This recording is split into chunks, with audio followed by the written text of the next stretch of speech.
Good afternoon, everyone, and let me echo Leah's welcome. Thank you so much for being here with us today. For those of you who don't know me, I'm Omar Abosh, Accenture's Chief Executive for our comms, media, and technology clients. We're here today to talk about this topic of trust. Now, trust sometimes may feel like a bit of a nebulous topic. And just talking with my colleagues here on the panel earlier, I was reminded of the late 1990s where people didn't trust to put their credit card details on the internet.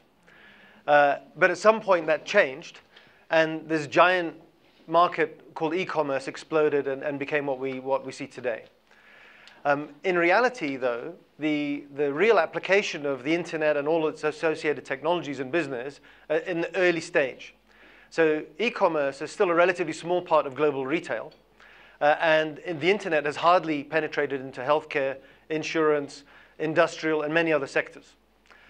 And the research that Accenture has published in the last couple of days on the state of trust in the digital economy basically is saying, look, if you go back 10 years, only 25% of companies would have used the internet genuinely in their business operations. Today, 100% of companies use the internet in their business operations, and they're increasing that. The challenge for CEOs, though, and I joke a little bit, caught between a rock and a hard place, is on the one hand, if a CEO and the company doesn't innovate fast enough, they risk getting left behind. But on the other hand, if they innovate too quickly, they risk the erosion of trust because they're putting technologies and innovations in traffic that they cannot secure. And in fact, the evidence from the research says that that is indeed the problem, that we're erring on the side of going a bit too fast today, where people are putting trust at risk. And we think that the future value for business and society is too high to play that risk. So what we'd like to do today is talk to you about the state of trust today, what organizations, governmental and in business can do about it, and then some concrete actions. And I couldn't think of a better panel than this excellent collection I have here with me today, representing business, government, and law enforcement. So Jean-Pascal Tricoire is the CEO of Schneider Electric. And Agnès Pannier-Runacher is the minister, let me get this exactly right, the Secretary of State for the Minister of Finance and Economy from France, if you couldn't get that from my attempt at French there. And Jürgen Stock is the Secretary General of Interpol, the organizing body of all the police federations around the world. And so we're going to just dive into the topic. We'll have a conversation amongst ourselves and then invite the audience to join us at an appropriate moment. So, Jean-Pascal.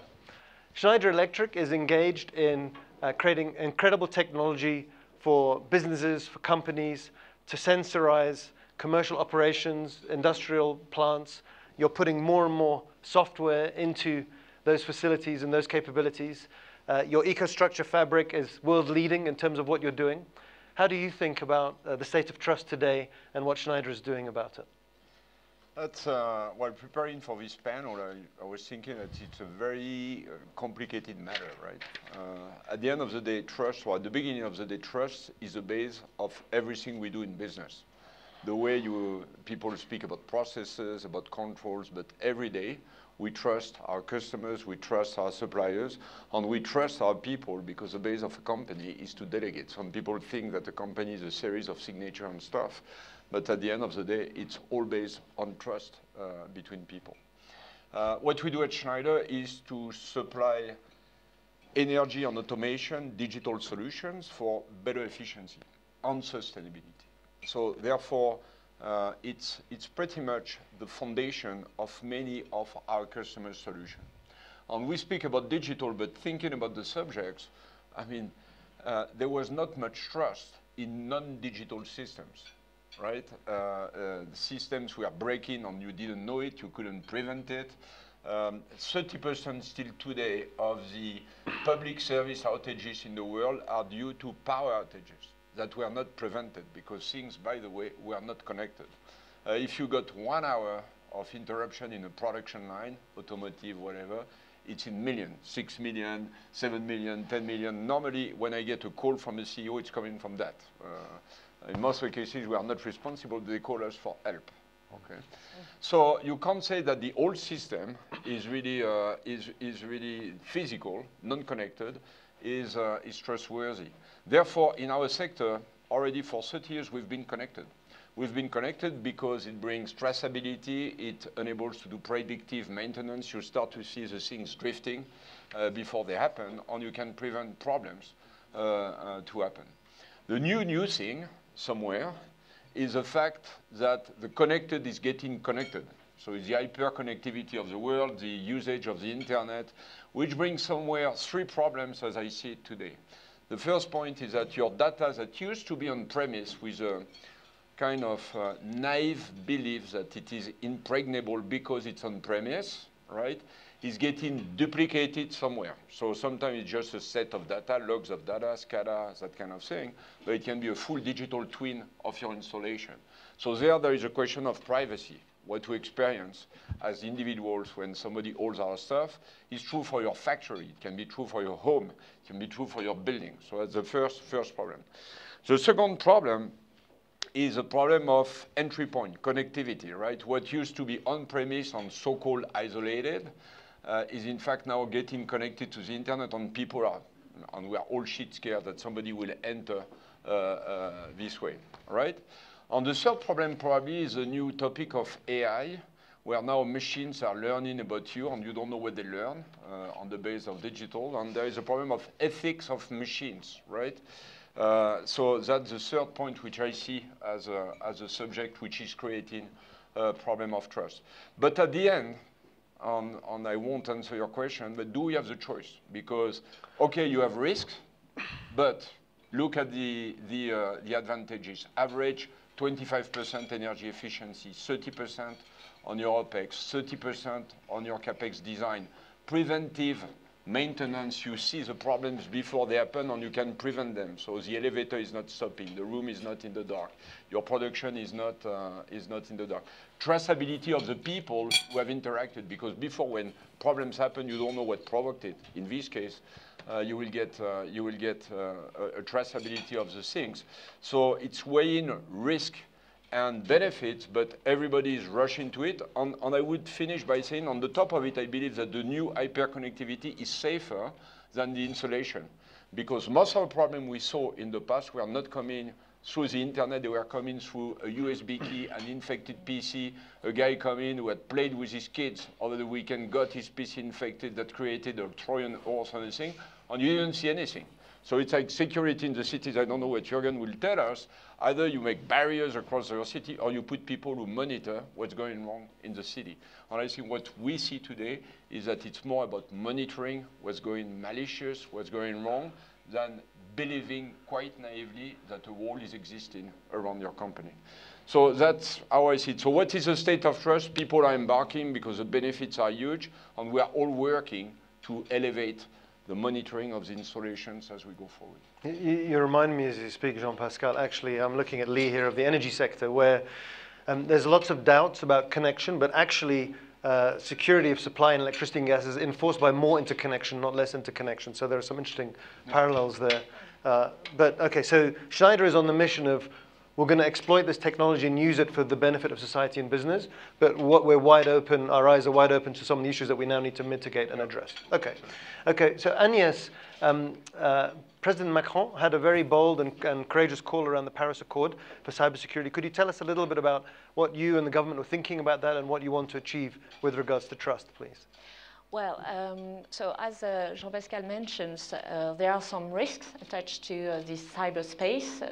The risks are not only on the business, but it's also on the conversations we are all having around the world, and sometimes on how do you, where is truth and what is not true.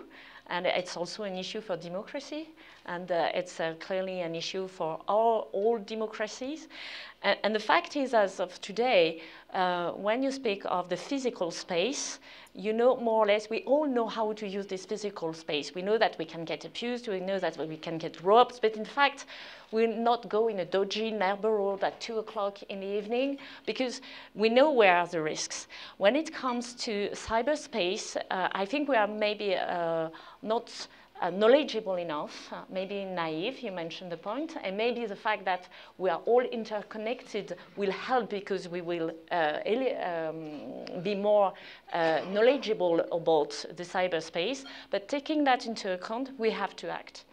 And we cannot act as governments alone, because cyberspace don't know any borders, don't know any specific rules, and we have to acknowledge that this is a space where we have to have a more collaborative approach to set some collaborative rules, and that we have all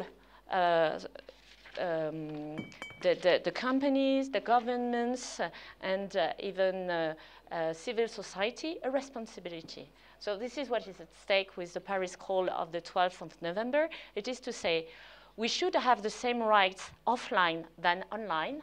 This is basic, but this is not the case as of today. And we should work all together in a collaborative way, and everybody is responsible for what is at stake at the cyberspace. It's not only a question of government, it's not only a question of companies who may have more technology or whatever, that would be clearly a deadlock, and it's also a question of citizenship.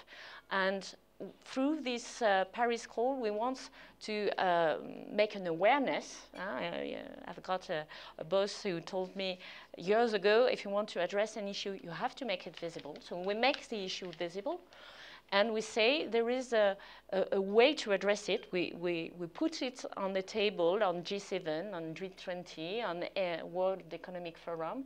We don't want to have a specific forum to address it. We just want to say we need to cooperate. We need to say we have a responsibility in it, and we want to embark everybody to work on that and to find some solutions that will be moving solutions, we're aware. But clearly, this is a way to set the discussion and to set the move. Perfect. Thank you, Agnes. And again, you've set my brain wondering about digital identity. One of the issues with so elevating common understanding of cyber issues, I think, is great and super important. But one of the big differences between online and offline is anonymity. In online, if you speak up in a way that your social environment don't like, they tell you, they signal it. Offline, that doesn't happen. And so there's some things for us to think about how we may tackle those. So Jürgen, you represent the federation of all the police agencies around the world, helping almost all. Well, 194 countries, so it's a lot of police groups, and you help provide the infrastructure to connect them to help fight crime in the 21st century. So tell us a little bit about your high-tech infrastructure and what you're doing to help manage increasing trust. Yeah, first of all, thank you very much for having global law enforcement on that panel.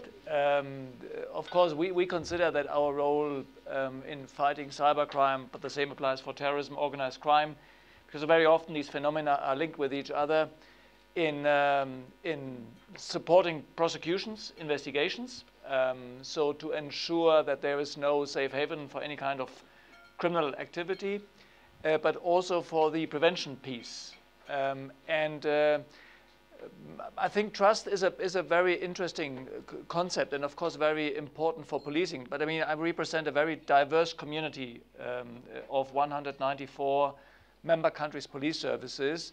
Some of them conducting on a regular basis public surveys on trust, and we know that, for instance, here in Switzerland, in France, in my home country Germany, currently the police is ranking very high in public trust. So in some countries it's the #1, so even higher considered as constitutional courts, politicians, and other societal groups. So trust is definitely a very important category for law enforcement. But more important, perhaps, not more important, equally important is to having a clear set of rules and regulations, because I think trust is also based on transparency with regards to what police is doing, actually. So providing transparency, for instance, in handling sensitive data, sensitive information.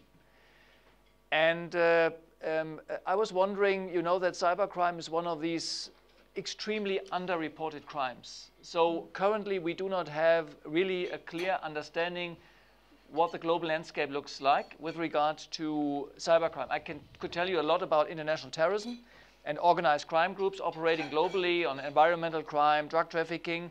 In terms of cyber, of course, we all recall these wake-up calls like WannaCry, NotPetya. My home country, Germany, had an incident a couple of days ago almost where there was a big disruption, which, I mean, investigations are still going on, but it seems that it was somebody who years ago would have called a script kiddie, still living in his mother's and father's basement and causing a data breach concerning more than 1,000 politicians, journalists, and everybody. So not a high-profile criminal, perhaps, but causing a major disruption. So we know these cases, and the consequences have been the same. So or the Germans understood cyber hygiene is still an issue. So what does it mean in terms of the category of trust? Are people, if they use the password 1, 2, 3, 4, 5, 6, or I love you, do they trust nothing will happen, or is it ignorance, or is it, what is that? Or I don't know exactly. And why is it that only maybe 2, 3, 4% of all the incidents that are taking place are reported to the police? Because we all want to make sure that the internet is not becoming a kind of no-go area, that nobody trusts the internet as a platform for communication and as a platform for business. So I think law enforcement and ensuring that cyber criminals are brought behind bars is one important component beside prevention. So why is it that every bank, for instance, has a red button that in case that there's a bank robbery, I mean, it's almost dying out. Nobody is conducting bank robbery anymore because the cyber is much easier. But why is it that every bank has such a red button which they push immediately in case an incident occurs? And in the cyber arena, obviously, first of all, it takes still statistically 150 days to become aware that they have been breached. And secondly, if they become aware, they do something but not informing the police. So why is it? Is it a category of trust? Because they do not exactly know what the police is doing in such an incident. They don't know whether the prosecutor is shutting down the company or pulling the plugs and seizing all the computers, and the business is collapsing for some time. Is it because they do not trust in our abilities to investigate that kind of crime on a global level?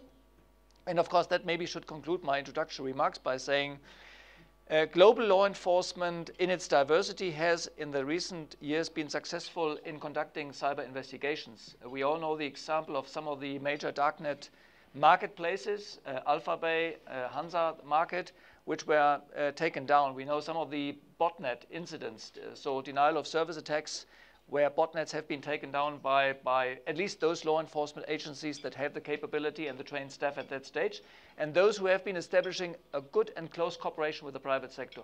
That is key. That also has something to do with trust. I think Davos is a great trust-building exercise for all of us, the convening power of the World Economic Forum. But again, I would say having clear rules and regulations is equally important, that people or trust comes from the existence of clear rules and regulations, from transparency, that everybody understands what is global law enforcement doing with the information I provide, what happens if I enter into a collaboration with Interpol, for instance, on developing cyber security-related solutions, developing tools. What exactly is law enforcement doing? And I think we have to be much better in explaining that to the public, and we have to be much better in setting up new institutionalized forms of partnership. What I'm doing here every day now, every hour, and today here, inviting representatives of companies like Accenture, for instance, in joining our desk-by-desk approach, where international law enforcement teams, joint investigation teams are sitting together with private sector people under a strict set of rules and regulations and trying to create preventive powers and trying to successfully investigate cyber crime. So a very interesting concept, the concept of trust, but equally important is that we all understand what's going on, have clear rules and regulations in place, which is difficult on a global scale, because of course we are talking about a global phenomena which requires a global comprehensive, well-coordinated approach. Yeah, I mean, if I'm just going to reflect a little bit on the last comments you made, Jürgen, and then come around to talk about, well, what should we be doing? But so when you ask the question about why do businesses not immediately declare what's going on, in the case of a breach that they half know about? Yeah. I mean, so I'll tell you what I hear from my clients. In some cases, the law enforcement agencies do indeed show up with muddy boots, stamping around the house, making a mess without thinking about, what does it really mean for the business. In other cases, the standards that we have established in other domains, like benzene gets into my mineral water, or my brakes are not functioning so well and I do a mass product recall. Those standards where people know how to handle those crises, that hasn't established itself yet in the cybersphere. And so I mean, those are some of the reasons, if you like, why there may be some hesitancy. So as I listen to the three of you, more transparency, more collaboration, more education, so that people understand clearly can be enormously helpful, and we all need to play our role in helping make more of that happen. If I come around a little bit, Jean-Pascal, and you talked upstairs about the fact that computing is leaving the naively protected data center, and it's not just gone to the cloud, but in fact it will go to the edge, and in a world of tens of billions, depending on whose numbers you look at, hundreds of billions of connected devices, intelligence and data will be stored at a vastly broader array than where we see today. So how is Schneider thinking about securing that kind of an environment, and how do you think about the trust issues that you will confront going forward? Well, we are obsessed by it. Well, there are two points that we need to secure. The first one is our systems at the customer. We have to secure our customers' systems, which is the first priority. And then there is the second one, which is securing our own company, right? And they are not exactly the same. But focusing probably on, by the way, coming back on what you are mentioning, one of the reasons why companies take time to go back to police, you need time to understand. Because sometimes you don't know exactly where it comes from, how it is. On at least when there was a bank robber, it was a bad guy with a gun in front of you. Sometimes the cyber thing is coming 2 or 3 steps, and you need to understand a little bit. And we work sometimes with people like you to establish that, but it takes time. Now back to my subject. What is at least on our side our principle? The first thing is really make a mapping of the risks, because you can elevate defenses, highlight this on this part of your systems. If you have no defense in that sensor, in that actuator, or that part of the software, there is no point to have a whole highlight this. So we do scenario afterwards. You have to put in those jobs people with a healthy level of paranoia, which is so that they're always imagining the worst possible. So that's the first thing. The second point is that clearly everything which is around cyber protection in R&D budget and allocation has been ramping very, very fast. One thing that I'm looking at is making sure the advantage of being a 25 billion euro company is that with a lot of R&D, is to have enough mass behind the R&D. Develop platforms. There used to be a time where people say I have to experiment fast. Everybody is doing his own subsystem. Enough. So the funny thing is that digital is that funny package of testing very fast on the market, so doing fast initiative, but at the same time big discipline on the backbone of your system so that you can mutualize, coalize, that everybody benefits from what you are doing. In our sector, which is connecting products to control systems on the edge, to analytics, duplicating on the cloud, end-to-end design. It was easy to manage a company in our sector 15 years ago when everybody was doing a product which were not talking to each other. Today, much more complicated. And it's in terms of leadership, and it's having this environment where you cultivate on one side a full compliance sense of discipline, and at the same time the spirit to try things fast is a complicated thing, and it's a balance of every moment. What else could I say? Alliances. The whole industry is working on securing systems. Personally, I say to my teams, never develop something that somebody else is doing in a much larger quantity. There has been this crazy belief when digital was born that everybody could develop his own technology. Well, nothing has changed. There is still an effect of scale, right? And the people who are very good at a secured cloud are very good at a secured cloud. People who are very good at data acquisition and algorithm are very good at that. Nothing has changed. There is no walking on the water, flying to the sky. It's exactly the same. So we are working with, in a close manner, with selected strong partners with whom that we trust to help us building higher defenses than we would do it in another way. We work with people like Interpol, or there are countries where we operate as It's not our country of origin. On what we love is that the agencies, the local agencies, are really considering us as partners. So not only you watch your system, but those people watching all the time the net, they tell you, we've seen that there may be something malicious happening, and we work together in resolving things. So it's not only technology, but working with the whole ecosystem. And finally, training people. Because really you want everybody to be on that side very compliant, that there is no sense, there is zero tolerance in doing funky things and forgetting to be trained on the latest things on cybersecurity.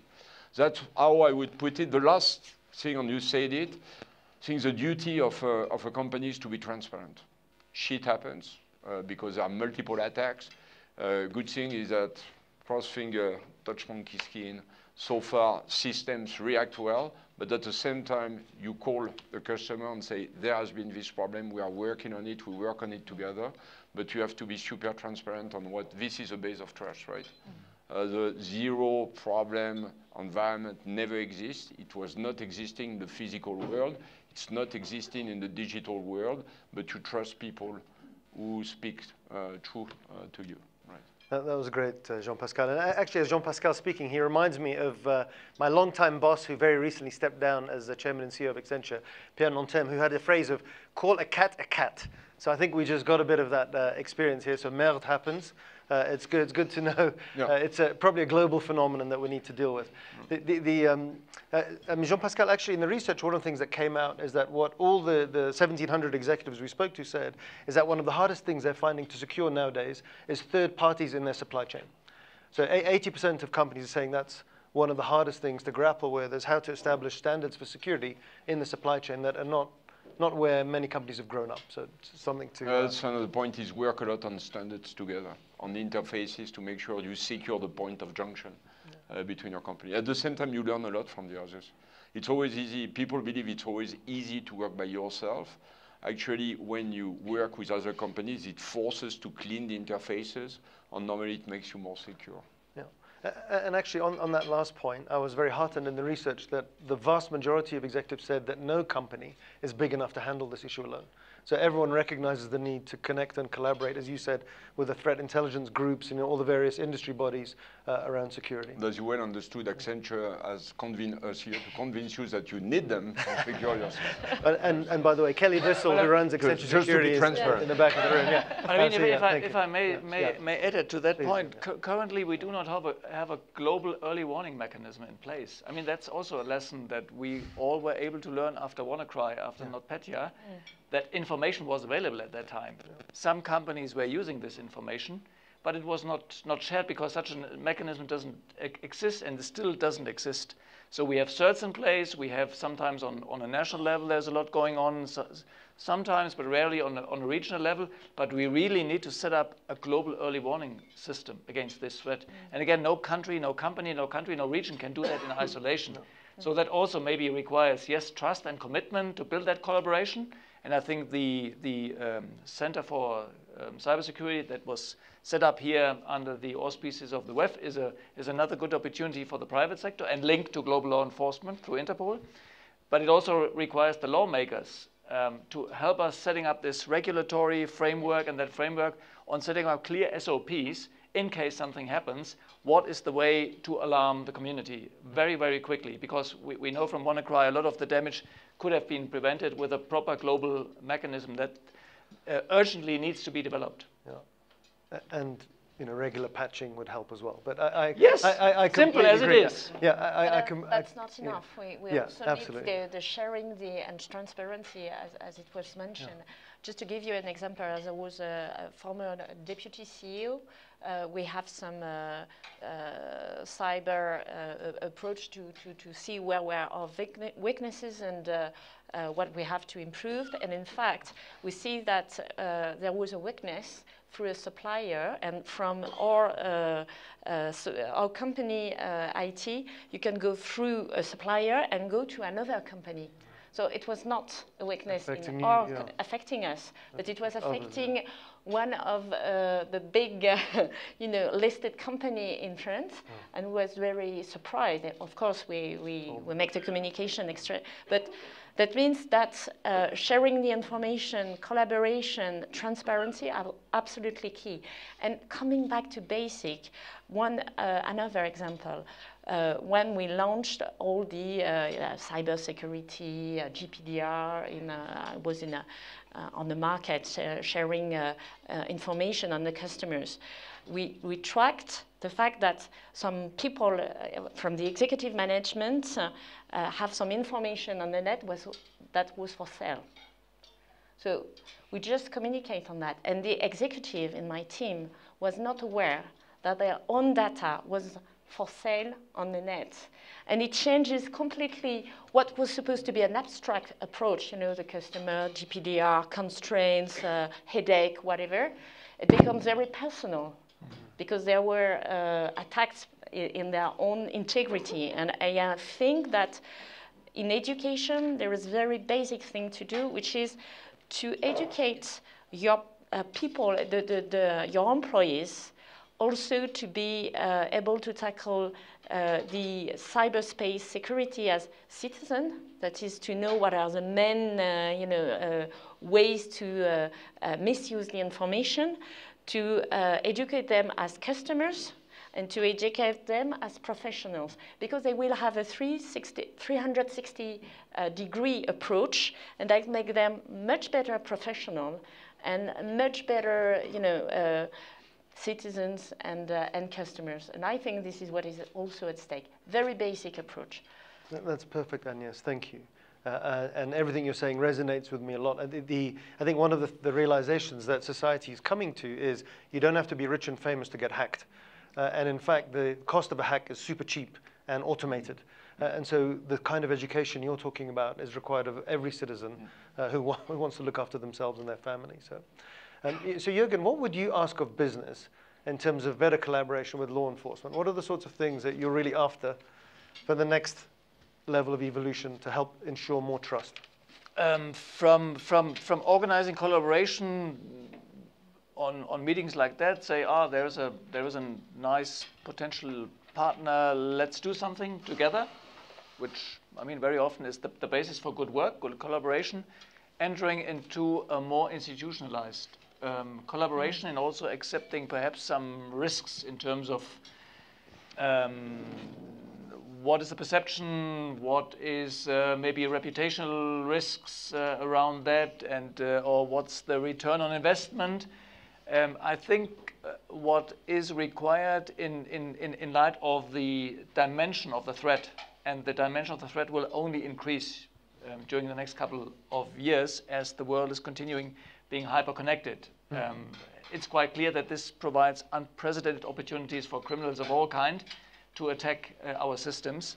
So the threat will increase, but to institutionalize on a national level, on a regional level, on a global level, a well-organized and coordinated cooperation amongst the business sectors. So maybe, I don't know, the critical infrastructures, any kind of industry amongst themselves, which very often already exists, but sharing across the different businesses and building the bridge between business and public sector. The many agencies that are now responsible for cybersecurity issues, specialized agencies, in some countries already plenty of, sometimes on a local level, on a state level, on a federal level. So there's a complex architecture of security, and if we do not coordinate this activity properly, we open the door for vulnerabilities.